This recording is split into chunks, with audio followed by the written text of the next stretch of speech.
Vous êtes-vous déjà demandé pourquoi tant de chrétiens vivent encore dans la peur? La vérité est que la plupart des églises cachent le secret le plus puissant de la Bible. Croyez-le ou non, Dieu veut que vous viviez sans peur ni anxiété à partir d'aujourd'hui. Dans les prochaines minutes, je vais vous révéler comment vaincre vos peurs en utilisant des versets bibliques qui transformeront votre vie instantanément. Vous ne croirez pas ce que le verset 7 a fait à la vie d'une mère célibataire désespérée. Inscrivez-vous maintenant et sonnez la cloche pour ne manquer aucun secret biblique que les religions traditionnelles ne veulent pas que vous sachiez. Et restez jusqu'à la fin, car nous dirons une prière puissante qui changera votre vie pour toujours. Vous savez, ces jours où nous nous réveillons et où il semble que le monde s'effondre, eh bien, nous passons tous par là. Mais si je vous disais qu'il y a un trésor caché sous votre nez qui attend d'être découvert, ce trésor, c'est la Bible, ma chère. Il n'est pas étonnant que le psalmiste ait déclaré « Ta parole est une lampe à mes pieds et une lumière sur mon sentier ». Psaume 119-105. Imaginez, un phare qui ne s'éteint jamais, illuminant même les nuits les plus sombres de notre vie. Je me souviens quand j'étais enfant et que j'avais peur du noir. Ma grand-mère disait toujours « Mon fils, allume la lumière de la parole dans ton cœur ». À l'époque, je ne comprenais pas très bien, mais aujourd'hui, pleurage. C'est comme si Dieu lui-même s'était assis à côté de nous sur le canapé, prêt à avoir cette conversation de père à fils. Et regardez comme c'est merveilleux. Les gens qui apparaissent dans la Bible sont des gens comme nous. Il y avait même un prophète qui avait tellement peur qu'il voulait tout abandonner. Savez-vous qui? Élie. Après une grande victoire, il s'est senti tellement menacé qu'il s'est enfui dans le désert et a demandé à mourir. 1 Roi 19:4. Mais Dieu ne l'a pas abandonné. Au contraire, elle le nourrissait, le réconfortait et lui parlait d'une voix douce et légère. Et cette confiance en Dieu ne fait-elle pas toute la différence? Quand la peur frappe à la porte, nous pouvons répondre avec foi. Comme il est dit dans Ésaïe 41:13. Car moi, l'Éternel, ton Dieu, je te prends par ta droite, et je te dis, ne crains point, je te secourrai. C'est comme avoir un Père toujours présent, qui nous tient la main à chaque pas. Je me souviens d'une fois où j'étais sur le point de me faire opérer, et où la peur a pris le dessus. Mais ensuite, j'ai ouvert la Bible, et j'ai lu le psaume 91:4. Il te couvrira de ses plumes, et sous ses ailes, tu seras en sécurité. À ce moment-là, j'ai ressenti une paix que je ne pouvais pas expliquer. C'était comme si Dieu me serrait dans ses bras et me disait « Tout ira bien, mon fils ». Maintenant, avouons-le. Garder la foi quand les choses se compliquent n'est pas facile, n'est-ce pas? Nous nous surprenons à nous demander « Dieu m'écoute-t-il vraiment ?» C'est là que la prière entre en jeu. Parler à Dieu, c'est comme avoir un téléphone direct vers le ciel. Et la meilleure partie? L'appel ne tombe jamais. Paul nous rappelle dans Philippiens 4:6-7. Ne vous inquiétez de rien, mais en toute chose, vos demandes soient portées à la connaissance de Dieu par la prière et la supplication, avec action de grâce. Et savez-vous ce qui se passe lorsque nous faisons cela? Une paix qui surpasse toute compréhension protège nos cœurs et nos esprits. C'est comme obtenir un super bouclier contre l'anxiété. Et regardez comme c'est beau. La Bible est pleine d'histoires de dépassement qui semblent sortir d'un film d'action. Vous vous souvenez de Daniel? Le gars a été jeté dans une tanière pleine de lions affamés, mais il s'en est sorti sans une égratignure. Pourquoi? Parce qu'il avait confiance en Dieu. Daniel 6:23. Ou qu'en est-il d'Esther? Une jeune femme qui a tout risqué pour sauver son peuple. Elle a dit « Si je péris, je périrai ». Esther 4:16. Mais à la fin, Dieu s'est servi d'elle pour écrire l'histoire. Ces histoires ne sont pas seulement pour que nous les lisions et que nous pensions que c'était cool. Ils sont pour nous faire comprendre qu'avec Dieu, nous pouvons faire l'impossible. Maintenant, passons aux choses sérieuses. Comment utilisons-nous toute cette sagesse au quotidien? Que diriez-vous de commencer la journée avec une vitamine spirituelle? Prenez un verset et méditez-le. Par exemple, Proverbes 3, 5, 6. Confie-toi en l'Éternel de tout ton cœur et ne t'appuie pas sur ton intelligence. Reconnais-le dans toutes tes voies, et il aplanira tes sentiers. Elle l'écrit sur un post-it et le colle sur le miroir de la salle de bain.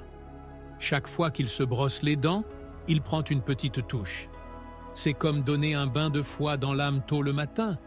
Et vous savez ce qui est le plus incroyable? La Bible a réponse à tout. Avez-vous peur de l'avenir? Jérémie 29, 11. Vous rappelle que Dieu a des plans pour la prospérité pour vous. Vous vous inquiétez des factures? Matthieu 6, 33 enseigne à chercher d'abord le royaume de Dieu. Vous vous sentez faible? 2 Corinthiens 12, 9. 9 révèle que la force de Dieu s'accomplit dans notre faiblesse. C'est comme avoir un manuel de vie écrit par le Créateur lui-même. Et le meilleur, plus nous nous immergeons dans la parole, plus nous découvrons de trésors. C'est une aventure sans fin. Mais attention, il ne sert à rien de lire et de ne pas le mettre en pratique. Jacques 1, 22 nous met au défi d'être des pratiquants de la parole, et non pas seulement des auditeurs. C'est comme apprendre à faire du vélo. Vous pouvez lire 1 millier de manuels, mais vous n'apprendrez vraiment que lorsque vous monterez sur le vélo et commencerez à pédaler. Alors, que diriez-vous d'un défi? Choisissez un verset par semaine et vivez-le. Avez-vous peur? Répétez Ésaïe 41, 10. Ne crains pas, car je suis avec toi. Avide? Souvenez-vous de 1 Pierre 5, 7 et déchargez-vous de toute votre anxiété sur Dieu. Au fil du temps, vous verrez ces mots devenir une partie de vous, vous transformer jour après jour. Et puis, chérie, c'est là que le miracle se produit. Tu commences à voir le monde avec les yeux de la foi, et plus rien ne sera impossible. Imaginez, vous êtes là, calme dans votre vie, quand soudain vous recevez une mission qui vous semble impossible. C'est exactement ce qui est arrivé à Josué. Le gars était là, à l'ombre du grand Moïse, quand soudain, bam, Dieu vient et dit « Regardez, maintenant c'est à vous de décider. Allez-y et partez à la conquête de cette terre que j'ai promise. » Pouvez-vous imaginer les papillons dans votre estomac? Mais c'est là qu'intervient la beauté de Josué 1,9. Ne t'ai-je pas ordonné? Soyez forts et courageux. Ne t'effraie pas et ne te décourage pas, car le Seigneur, ton Dieu, sera avec toi partout où tu iras. Vous savez, parfois, on se sent comme Josué. C'est bien que nous ne menions pas tout un peuple à la conquête d'une terre. Mais qu'en est-il de cette promotion à l'œuvre? Ce projet compliqué? Ou même élever des enfants dans ce monde fou? On dirait que nous sommes face à des géants, n'est-ce pas? Mais regardez ce que Dieu fait. Non seulement il donne la mission, mais il rassemble dans le paquet. C'est comme s'il disait « Hé, vous n'êtes pas seul dans cette situation. Je suis là, je te tiens la main. » Et avouons-le, Dieu n'aurait pas pu choisir de meilleures paroles. Soyez forts et courageux. Il n'a pas dit « Soyez parfaits » ou « Ne faites jamais d'erreur ». Non, il sait que nous tremblerons, que nous aurons peur. Mais il dit, même avec la peur, soyez courageux.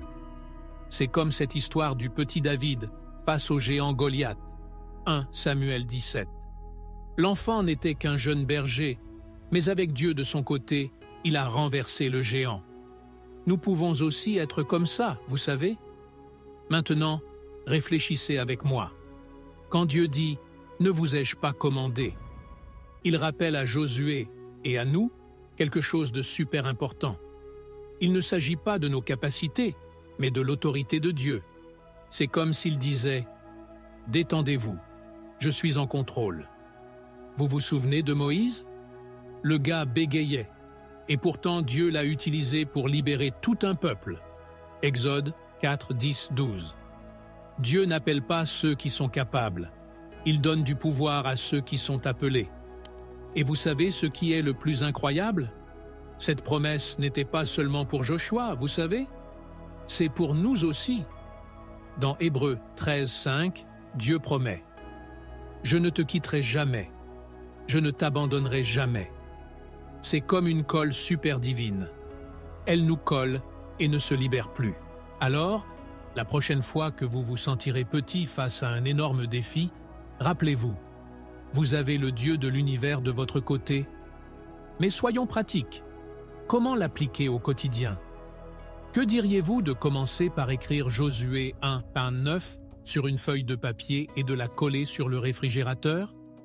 Chaque fois que vous allez chercher cette glace cachée, je sais que vous le faites, essayez-la un peu. Ou mieux encore, il enregistre sur son téléphone portable et l'écoute tous les jours sur le chemin du travail. C'est comme donner un coup de pouce de courage tôt le matin. Et regardez comme c'est cool. L'histoire ne se termine pas dans Josué 1:9. Si vous lisez la suite, vous verrez que Josué a effectivement conquis la terre promise. Il a affronté des murs, vous vous souvenez de Jéricho, des armées entières, et a même fait en sorte que le soleil s'arrête. Josué 10:12-14. Tout cela parce qu'il avait confiance en la promesse de Dieu. Et si Dieu l'a fait pour Josué, imaginez ce qu'il peut faire pour vous et moi. Vous savez, il y a une chose que j'aime dans ce passage. Dieu ne promet pas que ce sera facile.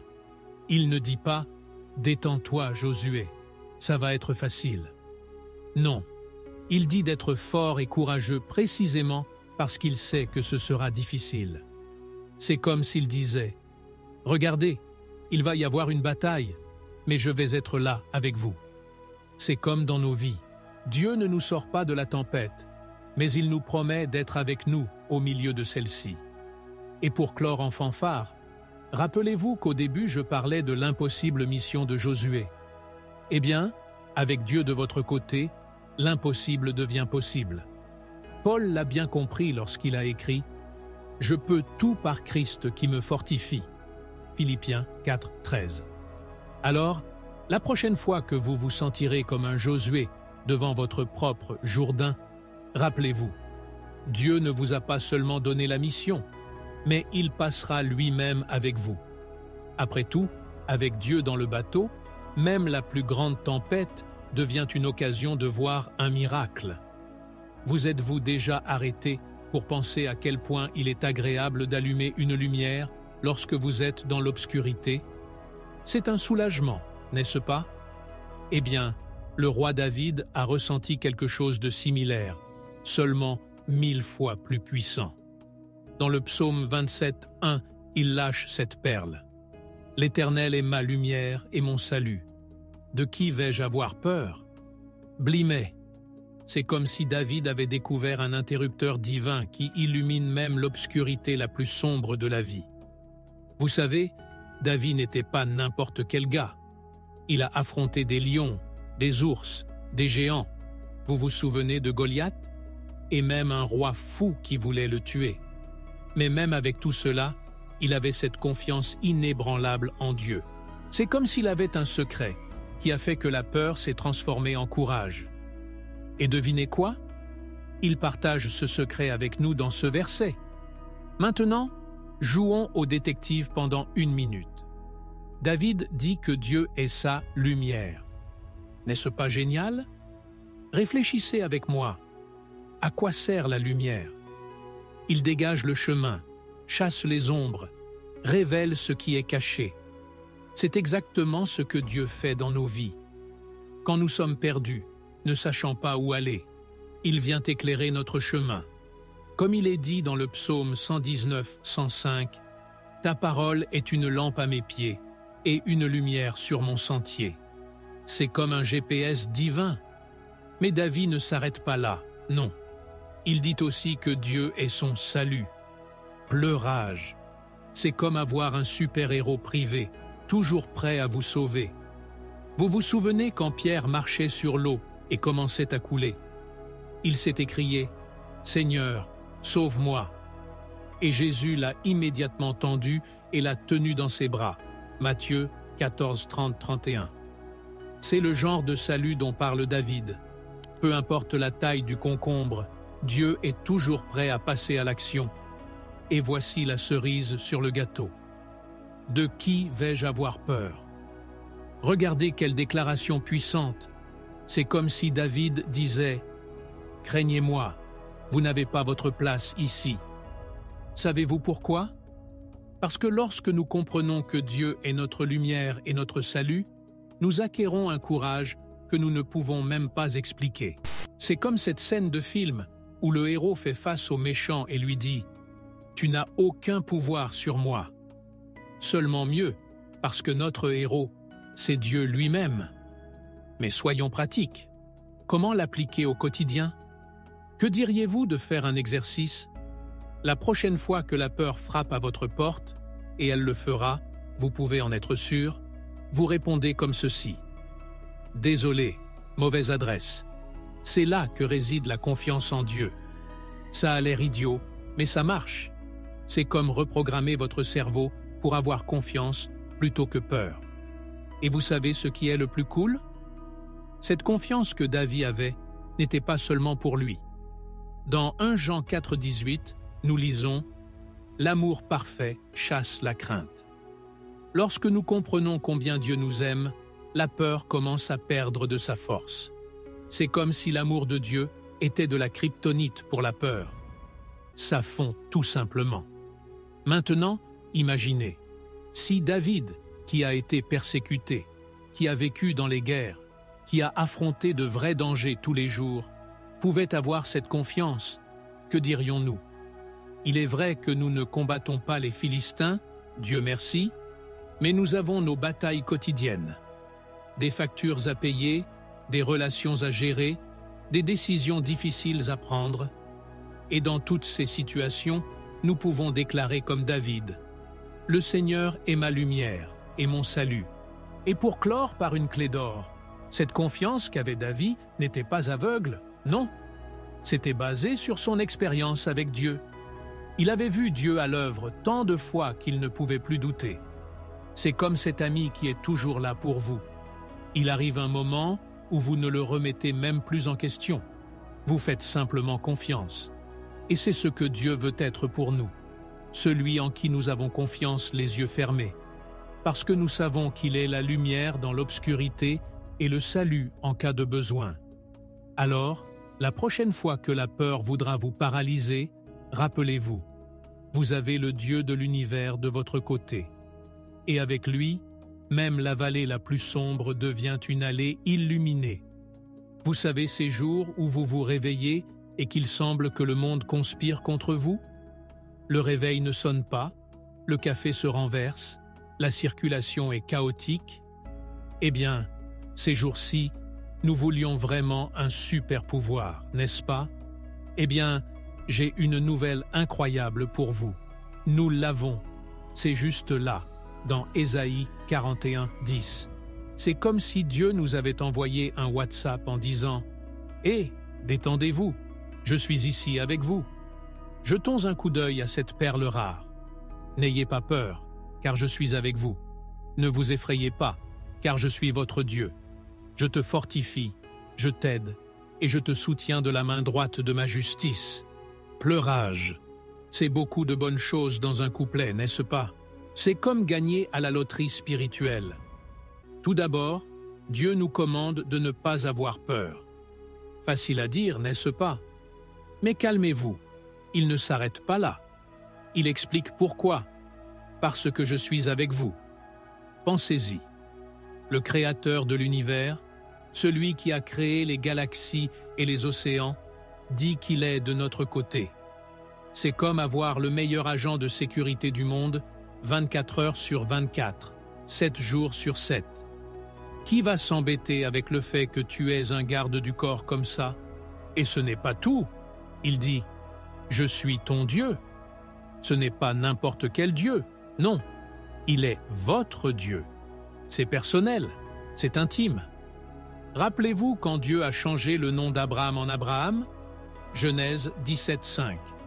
C'était un moment super spécial, parce que Dieu disait Tu es à moi et je suis à toi. C'est exactement ce qu'il nous dit ici. Maintenant, tenez votre cœur. Je vous fortifie. Blimey.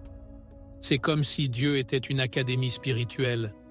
Savez-vous quand vous êtes faible, pensant que vous ne pourrez pas le gérer? Eh bien, c'est là que Dieu entre en jeu. Vous vous souvenez du prophète Élie? L'homme était tellement découragé qu'il voulait mourir, mais Dieu l'a fortifié avec de la nourriture et du repos. 1 Roi 19, 5, 8. Dieu sait exactement ce dont nous avons besoin pour être forts dans la foi. Et cela ne s'arrête pas là. Je vais t'aider. Les gars, c'est génial. C'est comme avoir un assistant personnel divin. Imaginez, vous êtes là, en train d'essayer de résoudre un problème compliqué. Et soudain, mec, Dieu vient et dit « Laisse-moi faire, je t'aiderai ». C'est ce qui est arrivé à Néhémie lorsqu'il reconstruisait les murs de Jérusalem. Cela semblait impossible, mais avec l'aide de Dieu, il l'a fait. Néhémie 6, 15, 16. Enfin, cerise sur le gâteau. Je te soutiens de la main droite de ma justice. Regardez quelle image puissante. La main droite, dans la Bible, représente la force et l'autorité. C'est comme si Dieu disait « Je te tiens de ma main la plus forte ». Vous vous souvenez de Pierre marchant sur l'eau? Alors qu'il commençait à sombrer, Jésus l'a tendu et l'a tenu dans ses bras. Matthieu 14, 31. C'est exactement ce que Dieu promet de faire pour nous. Mais soyons pratiques. Comment l'appliquer au quotidien? Que diriez-vous de faire un exercice? La prochaine fois que vous vous sentirez anxieux ou effrayé, prenez 1 minute et répétez ce verset. C'est comme réinitialiser votre cœur. Vous pouvez même définir un rappel sur votre téléphone avec ce verset. Chaque fois que le téléphone portable émet un bip, rappelez-vous, Dieu est avec vous. Et vous savez ce qui est le plus incroyable? Cette promesse n'a pas de date d'expiration. Ce n'est pas comme ces yaourts que l'on oublie dans le frigo et quand on les voit, ils sont déjà périmés. Non, cette promesse est éternelle. Comme il est dit dans Hébreux 13, 8, Jésus-Christ est le même hier, aujourd'hui et éternellement. Ce qu'il a promis à l'époque à Ésaïe est valable pour nous aujourd'hui et le sera aussi pour nos arrière-petits-enfants. Maintenant, imaginez, si nous croyons vraiment en cette promesse, comment nos vies vont-elles changer? Nous aborderons les problèmes d'une manière totalement différente. C'est comme si nous avions un bouclier invisible. Les problèmes surviennent, mais ils ne peuvent pas nous faire tomber parce que nous avons signé cette promesse. Et pour terminer par une clé d'or, cette promesse d'Isaïe n'est pas seulement pour nous d'être calmes, non. C'est à nous d'aller faire le tour de la planète pour répandre cette confiance. Imaginez si tout le monde savait qu'il y a un Dieu comme celui-là à ses côtés. Le monde serait très différent, n'est-ce pas? Alors, la prochaine fois que vous verrez quelqu'un inquiet ou effrayé, pourquoi ne pas partager ce verset? Qui sait, peut-être serez-vous l'instrument que Dieu utilisera pour fortifier, aider et soutenir une autre personne. Après tout, avec un Dieu comme celui-ci de notre côté, nous pouvons aussi être lumière pour éclairer le chemin des autres. Vous êtes-vous déjà surpris à avoir peur de quelque chose et à vous dire « Waouh, je suis chrétien, je ne devrais pas avoir peur ?» Eh bien, chérie, j'ai une nouvelle pour toi. Même le roi David, le même qui a renversé Goliath, avait peur. Dans le psaume 56, 3, il lâche cette perle. « Chaque fois que je craindrai, j'aurai confiance en toi. » C'est comme si David disait « Voici, la peur va frapper à ma porte, mais je sais déjà comment y faire face. » Savez-vous ce qui est le plus incroyable? David a écrit ce psaume dans une situation très compliquée. Il fuyait le roi Saül et finit par tomber entre les mains des Philistins. 1 Samuel 21, 10, 15. Imaginez, entouré d'ennemis de tous les côtés. S'il y a un moment où l'on peut avoir peur, c'est bien celui-ci, n'est-ce pas? Mais c'est là que David nous donne toute une leçon. Tout d'abord, il reconnaît que la peur existe. Il ne sert à rien de faire semblant d'être des super-héros et de ne jamais avoir peur, n'est-ce pas? Même Jésus, là-bas dans le jardin de Gethsémané, avait peur. Luc 22, 44. Le problème est, que faisons-nous de cette peur? C'est là qu'intervient le génie de David. Il dit « J'aurai confiance en toi ». Remarquez qu'il ne dit pas « J'attendrai que la peur passe et ensuite j'aurai confiance ». Non, il décide de faire confiance à Dieu au moment même où la peur apparaît. C'est comme si la peur était une invitation à exercer la foi. Comme ces gymnases ouverts 24 heures sur 24, vous savez? Chaque fois que la peur apparaît, nous savons déjà ce qu'il faut faire confiance à Dieu. Maintenant, soyons pratiques. Comment l'appliquons-nous au quotidien? Que diriez-vous de faire un exercice? La prochaine fois que vous avez peur, cela peut être de n'importe quoi, une épreuve difficile, un entretien d'embauche, même la peur des cafards, vous vous arrêtez et répétez « J'ai peur, oui, mais je choisis de faire confiance à Dieu ». C'est comme assommer la peur. Et vous savez ce qui est le plus cool? Cette confiance n'est pas aveugle, non. Il est basé sur le caractère de Dieu. Dans le même psaume, un peu plus loin, David dit « En Dieu, dont je loue la parole, en Dieu je mets ma confiance et je ne craindrai pas. » Psaume 56, 4. Il dit « Je connais ce Dieu, je sais qu'il est fidèle, donc je peux lui faire confiance. » Vous vous souvenez de cette histoire de Pierre marchant sur l'eau? Matthieu 14, 29, 31. Tant qu'il gardait les yeux fixés sur Jésus, il réussissait à faire l'impossible. Mais quand il regarda le vent et les vagues, il commença à couler. C'est la même chose chez nous. Quand on se concentre sur ses peurs, on s'enfonce. Mais lorsque nous nous concentrons sur Dieu, nous surmontons les problèmes. Et ce n'est pas tout. Cette confiance en Dieu au milieu de la peur n'est pas seulement pour nous d'être calmes. Non, c'est à nous aussi de pouvoir aider les autres.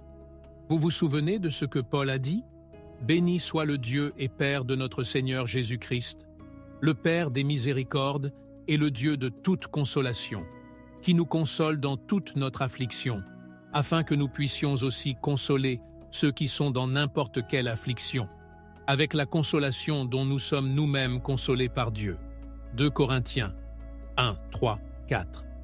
Ouf, quel grand couplet! Mais c'est puissant, non?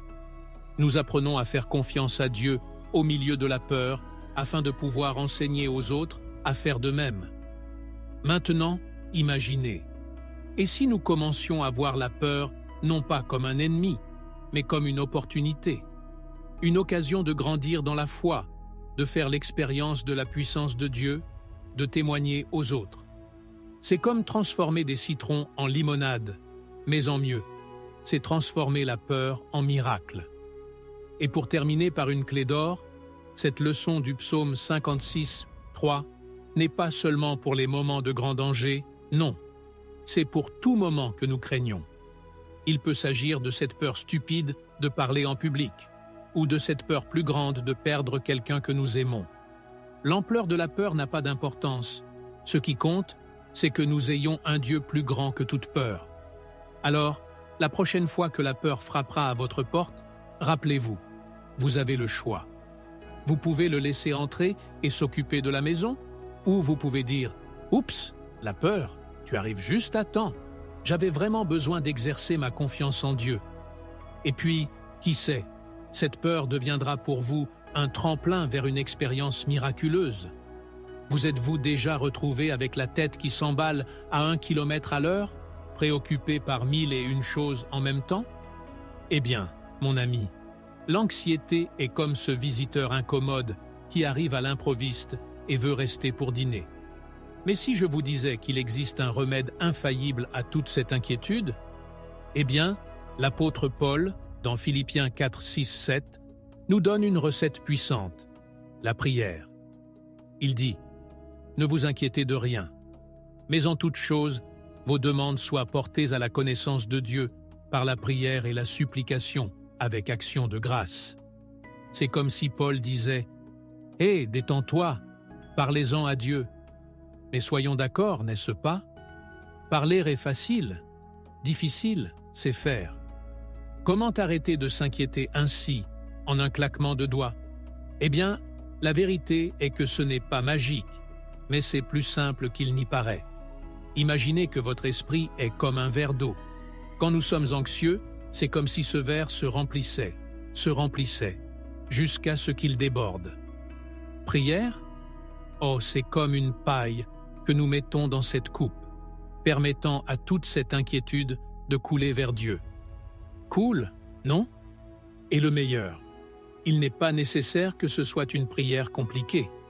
Il peut s'agir de cette conversation entre fils et père. Papa, je m'inquiète de ceci et de cela. Aidez-moi. Et vous savez ce qui est le plus incroyable? Paolo ne s'arrête pas là.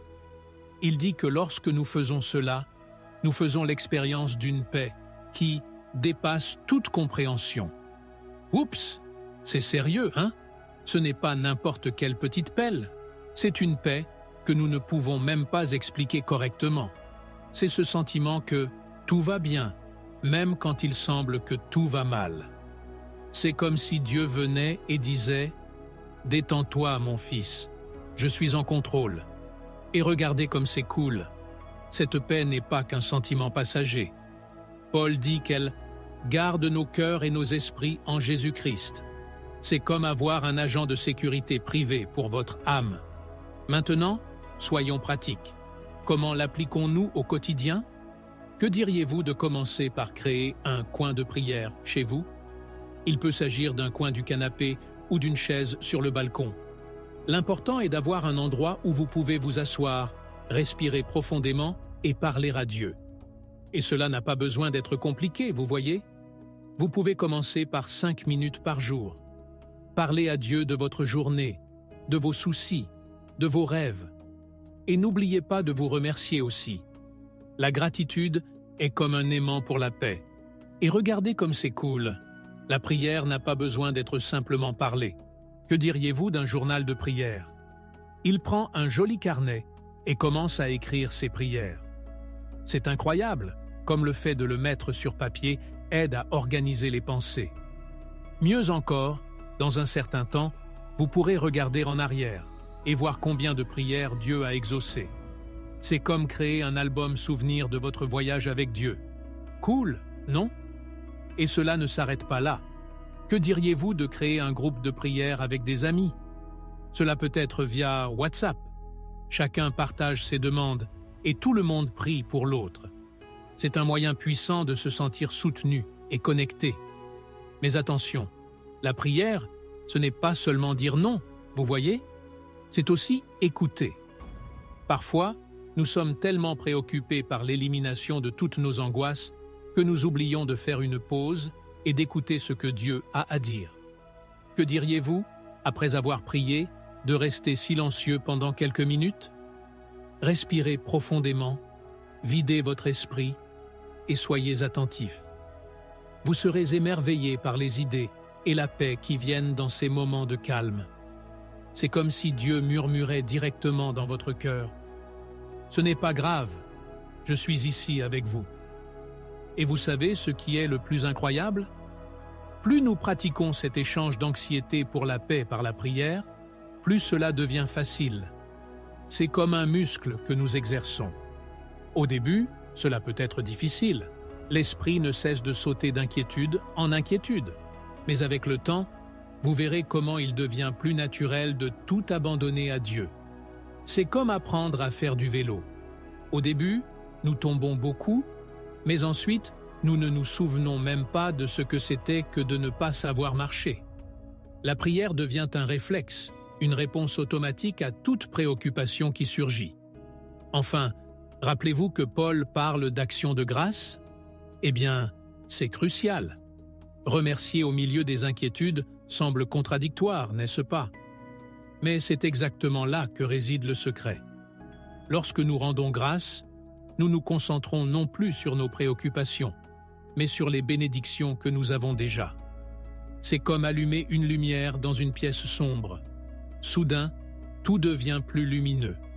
Alors, que diriez-vous de faire une liste de gratitude? Chaque jour, avant de vous coucher, notez 3 choses pour lesquelles vous êtes reconnaissant. Il peut s'agir de choses simples: le soleil qui brillait, l'étreinte d'un ami, la nourriture délicieuse que vous avez mangée. Vous verrez comment, petit à petit, cette attitude de gratitude transformera votre perspective, apportant plus de paix et moins d'anxiété à votre cœur. Vous êtes-vous déjà surpris à penser « Waouh, si j'avais un super pouvoir !» Eh bien, j'ai une nouvelle incroyable pour vous. Vous l'avez. Et ce n'est pas un, c'est 3. Dans 2 Timothée 1,7, Paul nous rappelle que Dieu ne nous a pas donné un esprit de crainte, mais un esprit de force, d'amour et d'esprit saint. C'est comme si Dieu nous avait donné un kit de super-pouvoirs spirituels. Imaginez le pouvoir, l'amour et la maîtrise de soi. Avec cette combinaison, qui peut nous arrêter? Vous savez, parfois, nous nous sentons comme cette petite souris craintive des dessins animés, tremblant de peur dans un coin. Mais Dieu nous regarde et nous dit « Hé, tu n'es pas une souris, tu es un lion ». C'est comme s'il nous rappelait « Voici, mon fils, je ne t'ai pas fait vivre acculé. Je vous ai donné mon esprit, et il est puissant. » Vous vous souvenez de Gidéon? L'homme se cachait des Madianites lorsque Dieu l'a appelé un homme puissant et vaillant. Juge 6,12.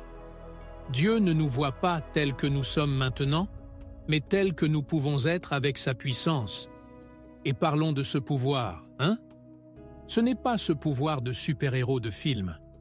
C'est un pouvoir qui vient de l'intérieur, qui nous fait nous lever, même quand il semble que le monde s'effondre. C'est le genre de pouvoir qui a poussé David à affronter Goliath avec une simple fronde. Savez-vous ce que David a dit au géant?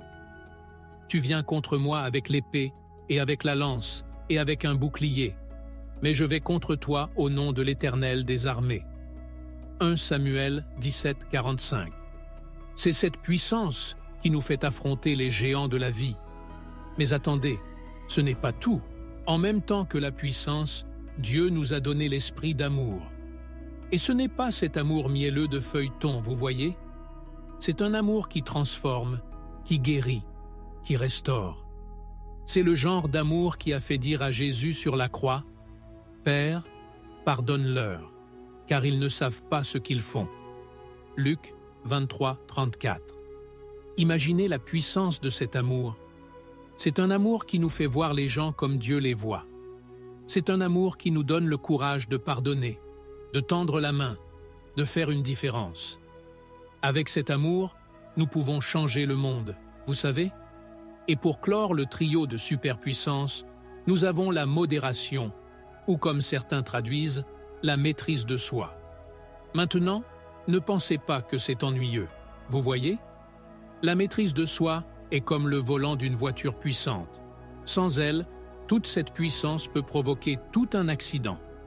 C'est la maîtrise de soi qui nous aide à utiliser le pouvoir et l'amour au bon moment et de la bonne manière. Vous vous souvenez de Joseph en Égypte? Lorsque la femme de Potiphar a essayé de le séduire, c'est la maîtrise de soi qui l'a poussé à dire non et à s'enfuir. Genèse 39, 12. Et regardez où cette maîtrise de soi l'a mené, du puits au palais. Maintenant, soyons pratiques. Comment utilisons-nous ces super-pouvoirs au quotidien? Que diriez-vous de commencer par exercer la force de la foi chaque matin? Avant de sortir du lit, déclarez « Je peux tout par Christ qui me fortifie ». Philippiens 4, 13. C'est comme donner une dose de vitamine spirituelle à votre journée. En ce qui concerne l'amour, que diriez-vous de pratiquer un acte de gentillesse aléatoire tous les jours? Il peut s'agir d'un compliment sincère, d'une aide inattendue, d'une étreinte serrée. Et pour la maîtrise de soi, choisissez un domaine de votre vie où vous avez besoin de plus de discipline. Il peut s'agir de nourriture, de dépenses, d'utilisation du téléphone portable. Et fixez-vous de petits objectifs quotidiens. Et vous savez ce qui est le plus incroyable?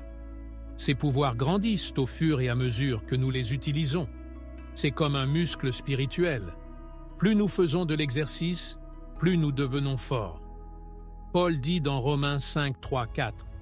Et ce n'est pas seulement cela, mais nous nous réjouissons aussi dans la tribulation, sachant que la tribulation produit la patience, et la patience l'expérience, et l'expérience de l'espoir. Chaque défi que nous rencontrons avec cet esprit de puissance, d'amour et de modération nous rend plus forts, plus aimants et plus équilibrés. Mais attention, ces super-pouvoirs ne sont pas pour nous vanter, vous voyez? Ce sont des outils que Dieu nous a donnés pour mieux le servir et mieux servir les autres.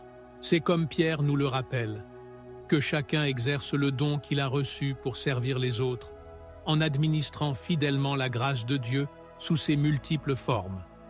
1 Pierre 4,10. Imaginez l'impact que nous pouvons avoir sur le monde lorsque nous utilisons le pouvoir pour relever ceux qui sont tombés, l'amour pour guérir les blessés et la maîtrise de soi pour guider les perdus.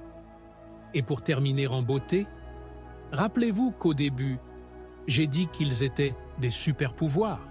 Eh bien, ils le sont vraiment. Mais contrairement aux super-héros de bande dessinée, nous n'avons pas besoin de cacher notre identité. Au contraire, plus nous vivons ces dons, plus les gens verront le Christ en nous. C'est comme Jésus l'a dit. Que ta lumière brille ainsi devant les hommes, afin qu'ils voient tes bonnes œuvres, et qu'ils glorifient ton Père qui est dans les cieux. Matthieu 5, 16.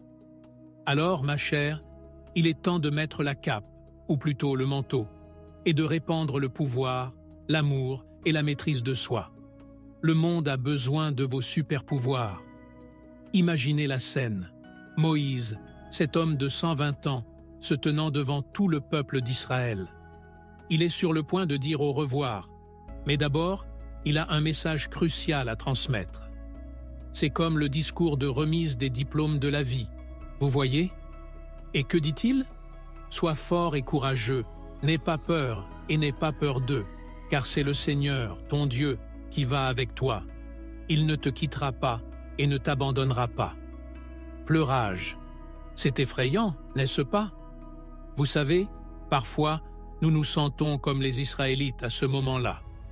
Il est là, au bord du Jourdain de la vie, regardant vers l'avenir et se disant « Bon sang, comment vais-je gérer tout cela ?» Il peut s'agir d'une facture à payer, d'un problème au travail, ou même d'une maladie dans la famille. C'est comme s'il y avait une armée de problèmes qui marchaient vers nous.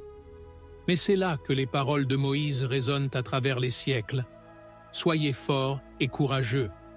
Et avouons-le, Moïse savait de quoi il parlait, voyez-vous? L'homme a affronté le Pharaon, a ouvert la mer Rouge, a enduré 40 ans de récupération dans le désert. S'il y a bien quelqu'un qui comprend les défis, c'est bien lui. C'est comme s'il disait « Écoutez, je sais que ça a l'air difficile, mais croyez-moi, j'ai vu Dieu tout faire. Et vous savez ce qui est le plus incroyable? Cette même force qui était avec Moïse est à notre disposition aujourd'hui. Comme il est dit dans Hébreux 13, 8, « Jésus-Christ est le même hier, aujourd'hui et éternellement. » Maintenant, faites attention à cette partie. N'ayez pas peur et n'ayez pas peur d'eux. Qui sont-ils? Pour Israël, ils étaient les ennemis dans la terre promise. Pour nous, oh, cela peut être beaucoup de choses. La peur de l'avenir, l'anxiété, les problèmes financiers. Mais regardez comme c'est fou. Dieu ne dit pas que ses ennemis disparaîtront comme par magie. Il dit qu'il ne faut pas avoir peur d'eux. C'est comme cette histoire de David et Goliath. 1 Samuel 17. Le géant était là, énorme et effrayant. Mais David est arrivé confiant en Dieu et en l'homme. Il a renversé le géant. Et la cerise sur le gâteau? C'est le Seigneur, ton Dieu, qui va avec toi. N'est-ce pas génial? C'est comme avoir un garde du corps divin 24h/24 et 7J7. Vous vous souvenez de l'histoire du prophète Élisée? Lorsque l'armée ennemie encercla la ville, son serviteur devint désespéré. Mais Élisée a prié, et Dieu a ouvert les yeux du garçon pour voir qu'il avait une armée d'anges autour d'eux. 2 Rois 6, 15, 17. C'est comme ça chez nous aussi. Parfois, nous avons juste besoin d'ouvrir les yeux de la foi pour voir que Dieu est là. proche. Mais soyons pratiques. Comment l'appliquer au quotidien? Que diriez-vous de faire un exercice? La prochaine fois que la peur le frappe, il s'arrête et répète « C'est le Seigneur qui va avec moi. Il ne me quittera pas et ne m'abandonnera pas. » C'est comme gifler la peur. Et vous savez ce qui est cool? Plus vous répétez, plus vous croyez. C'est comme travailler le muscle de la foi. Au début, cela peut être difficile, mais avec le temps, cela devient plus fort. Et regardez comme c'est cool. Cette promesse n'était pas seulement pour le peuple d'Israël, vous voyez? C'est pour nous aussi. Dans Matthieu 28, 20, Jésus promet « Et voici, je suis avec vous tous les jours jusqu'à la fin du monde. » C'est comme s'il disait « Hé, je suis là, je ne te quitterai pas une seconde. » Alors, la prochaine fois que vous vous sentirez seul ou effrayé, rappelez-vous, vous avez le Dieu même de l'univers pour compagnie. Savez-vous ce que j'aime le plus dans ce passage? C'est juste que Dieu ne promet pas que ce sera facile. Il ne dit pas « Détendez-vous, les gars, ça va être un jeu d'enfant. » Non, il sait qu'il y aura une bataille, qu'il y aura un défi. Mais il promet d'être là avec nous. C'est comme cette histoire des 3 jeunes hommes dans la fournaise ardente, Daniel 3.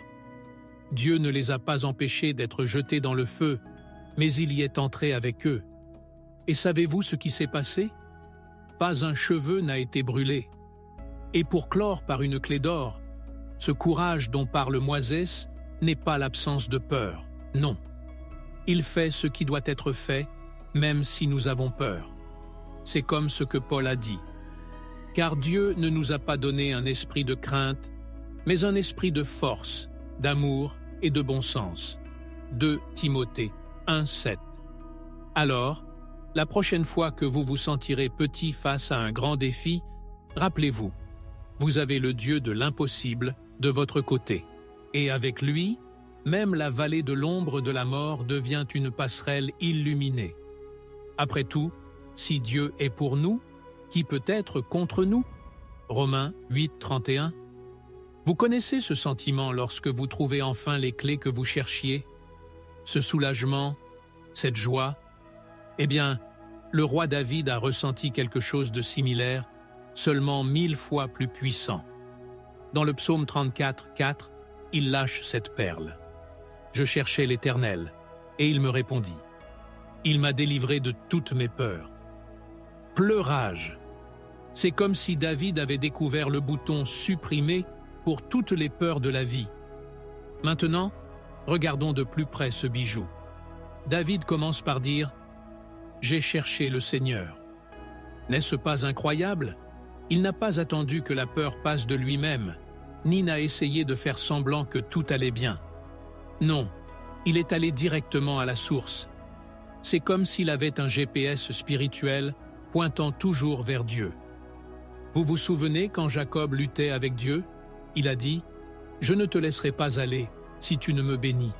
Genèse 32, 26. C'est de ce genre de recherche intense dont parle David.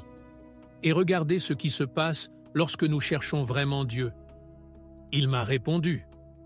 Blâmez. Ce n'est pas que Dieu reste là au ciel, les bras croisés. Non. Il répond. C'est comme avoir une ligne directe avec le Créateur de l'univers. Vous vous souvenez de l'histoire d'Élie? Lorsqu'il a défié les prophètes de Baal, il a prié et Dieu a répondu avec le feu du ciel. 1 Roi 18, 36, 38. C'est le genre de réponse puissante que Dieu donne lorsque nous crions vers lui. Mais le meilleur moment vient maintenant. Il m'a délivré de toutes mes peurs. Tout le monde. Ce n'était pas juste une petite peur ici, une autre là. C'était un nettoyage général.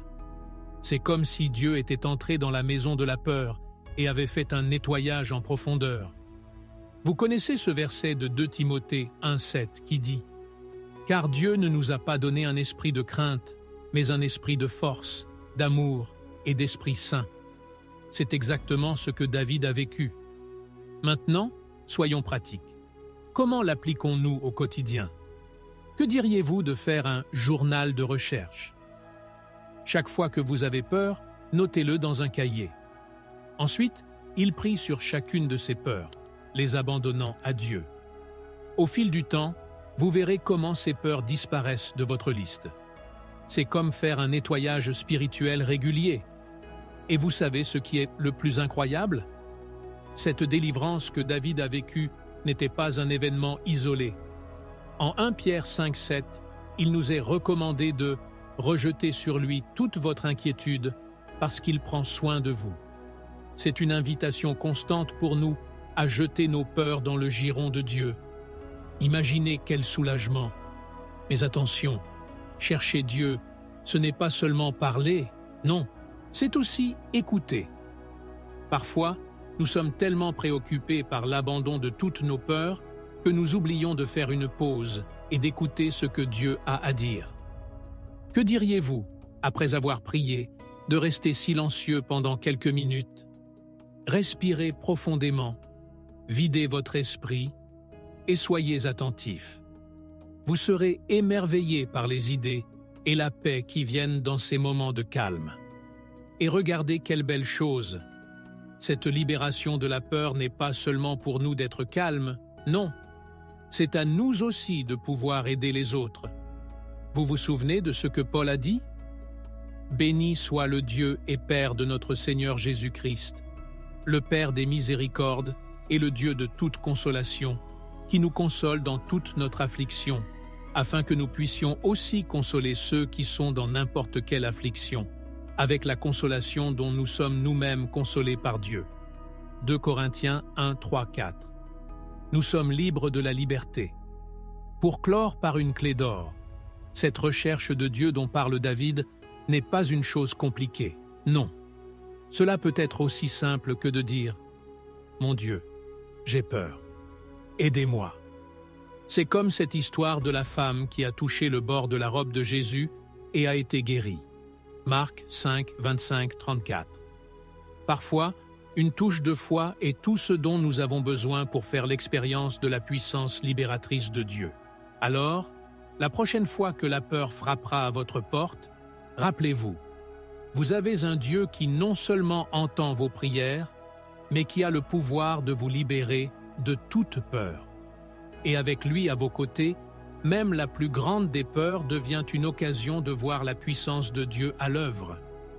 Vous êtes-vous déjà demandé ce que ce serait si vous aviez un badge céleste? Quelque chose comme « un tel, propriété de Dieu ». Eh bien, les amis, la bonne nouvelle, c'est que nous l'avons. C'est là dans Ésaïe 43, 1, où Dieu dit « Ne crains pas, car je t'ai racheté. Je t'ai appelé par ton nom, tu es à moi. » Pleurage.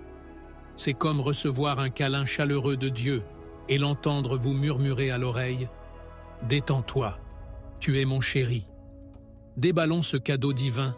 Qu'en pensez-vous?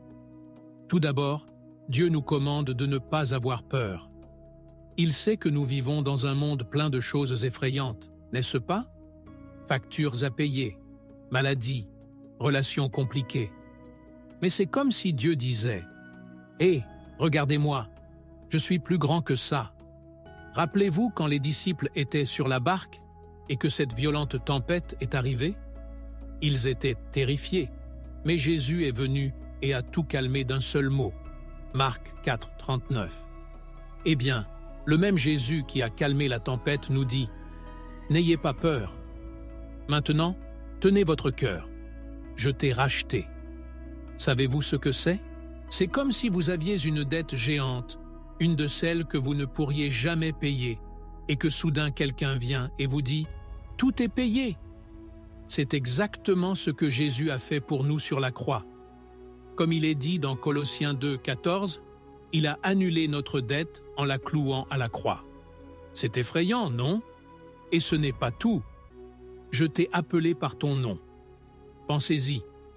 Le Dieu de l'univers, qui connaît les noms de toutes les étoiles, Psaume 147, 4, connaît votre nom. N'est-ce pas incroyable? C'est comme ce sentiment agréable quand quelqu'un d'important se souvient de votre nom. Mais 1000 fois mieux, car c'est Dieu qui vous appelle.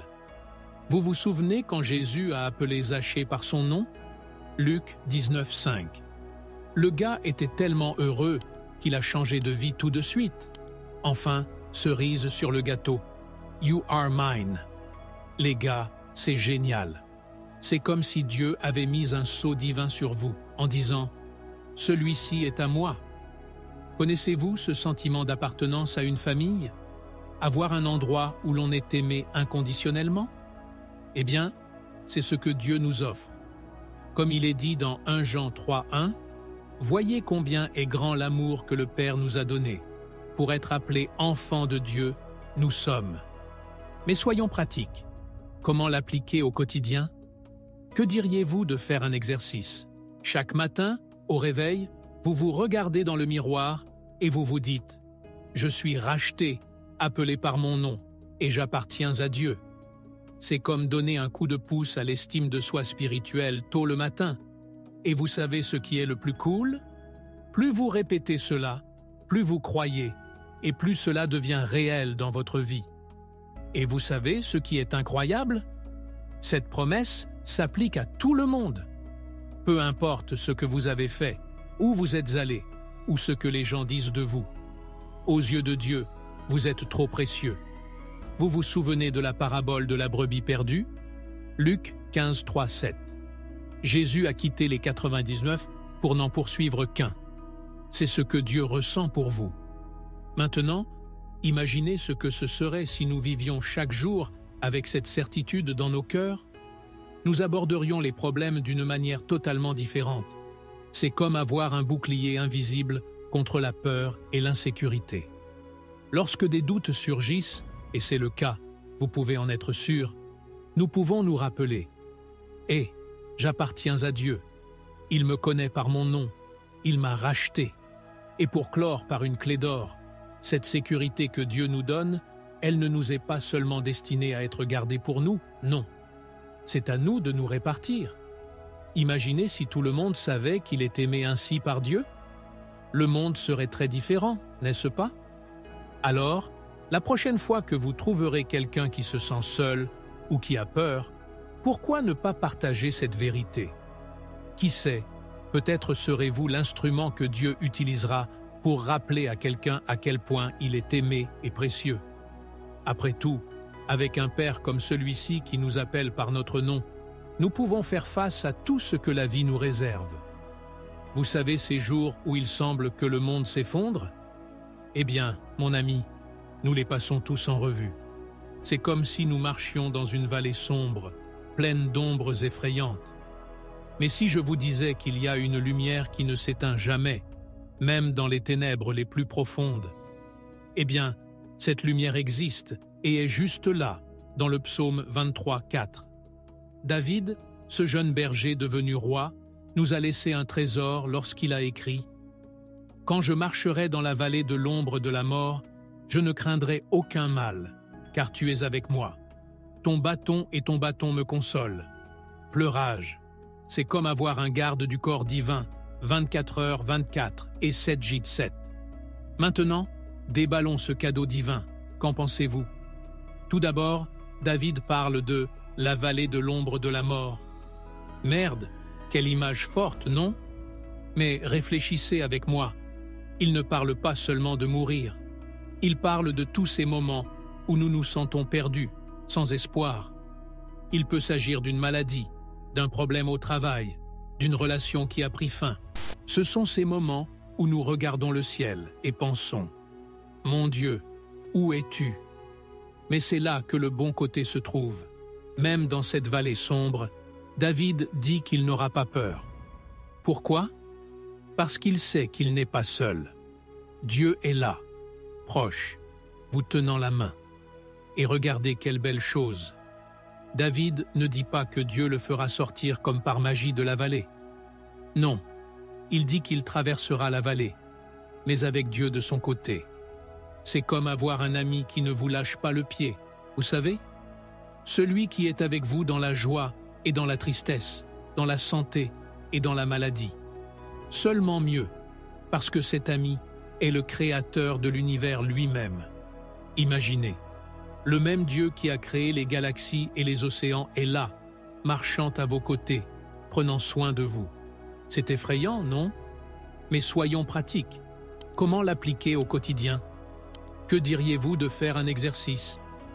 La prochaine fois que vous aurez l'impression d'être dans cette vallée sombre, prenez 1 minute et répétez ce couplet.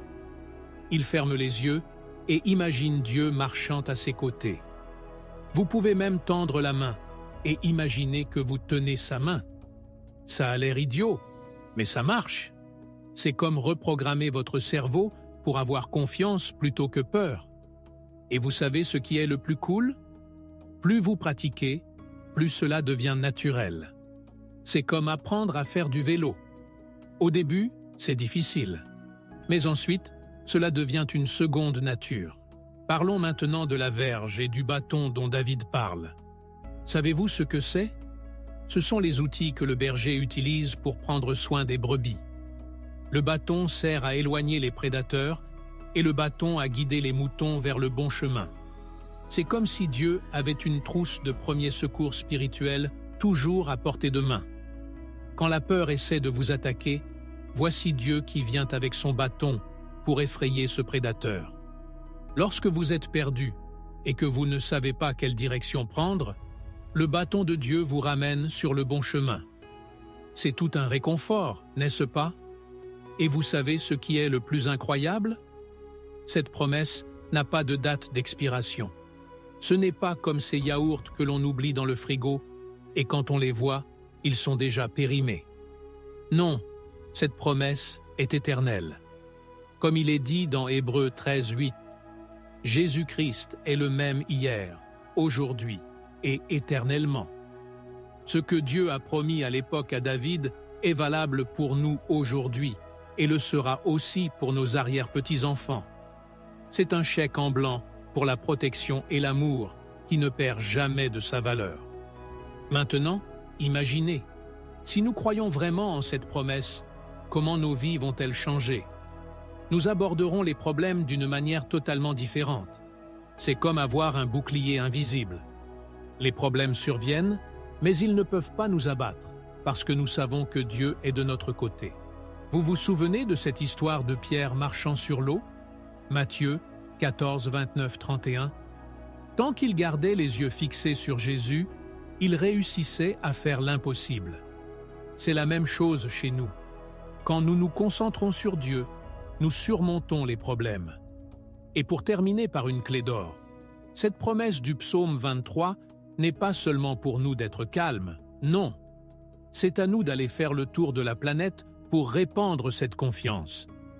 Imaginez si tout le monde savait qu'il y a un Dieu comme celui-là à ses côtés. Le monde serait très différent, n'est-ce pas? Alors, la prochaine fois que vous verrez quelqu'un traverser une vallée sombre, pourquoi ne pas partager ce verset? Qui sait, peut-être serez-vous l'instrument que Dieu utilisera pour apporter la lumière dans la vie de quelqu'un d'autre. Après tout, avec un pasteur comme celui-ci qui prend soin de nous, nous pouvons être lumière pour éclairer le chemin des autres aussi. Père Céleste, nous te louons et te remercions de ta présence constante dans nos vies. Tout comme tu l'étais avec Josué, nous savons que tu es avec nous à chaque étape de notre voyage. Seigneur, donne-nous la force et le courage d'affronter les géants sur notre chemin, qu'il s'agisse de défis au travail, dans notre famille ou dans nos finances. Esprit Saint, répands sur nous l'audace de conquérir la terre promise que tu as préparée pour chacun de nous. Puissions-nous voir les bénédictions financières que tu as en réserve, non pas par nos propres forces, mais par ta grâce et ta puissance. Tout comme tu as fait en sorte que le soleil s'arrête pour Josué, nous te demandons d'accomplir des miracles dans nos vies, en ouvrant des portes que personne ne peut fermer. Seigneur, que ta parole dans Josué 1:9 soit une ancre pour nos âmes. Quand la peur et l'anxiété frappent à notre porte, puissions-nous nous rappeler que tu es plus grand que n'importe quel obstacle. Père, déverse sur nous tes bénédictions financières, non pas pour que nous puissions amasser des trésors sur la terre, mais pour que nous puissions être des canaux de ta générosité, bénissant les autres comme tu nous bénis. Dieu Tout-Puissant, Tout comme tu as permis à Josué de diriger ton peuple, permets-nous d'être lumière dans ce monde. Que ta faveur nous accompagne dans tous les aspects de notre vie, y compris nos finances, nos relations et nos ministères. Puissions-nous voir ta main à l'œuvre, déplaçant les montagnes et ouvrant les mers, afin que ton nom soit glorifié. Au nom de Jésus, nous prions. Amen. Et maintenant, mes chers, après cette parole puissante et cette prière ointe, vous ne pouvez pas rester immobile, n'est-ce pas? Si vous avez senti votre cœur brûler, si vous voulez plus de cette onction qui transforme des vies et renverse des géants, ne perdez pas de temps. Cliquez maintenant sur le bouton d'inscription et activez la cloche. Savez-vous pourquoi? Parce que Dieu a beaucoup plus à vous dire, beaucoup plus de bénédictions à déverser dans votre vie. Rappelez-vous que Josué a dû faire le premier pas de la foi pour voir le miracle se produire. Eh bien, votre pas de foi peut commencer dès maintenant en vous abonnant à cette chaîne. Qui sait, peut-être que la prochaine vidéo n'est pas exactement le mot que vous devez entendre pour conquérir votre terre promise. Ne manquez pas cette occasion de grandir dans la foi et de voir des miracles se produire dans votre vie. Inscrivez-vous maintenant et rejoignez-nous dans ce voyage de victoire et de réalisation en Jésus-Christ.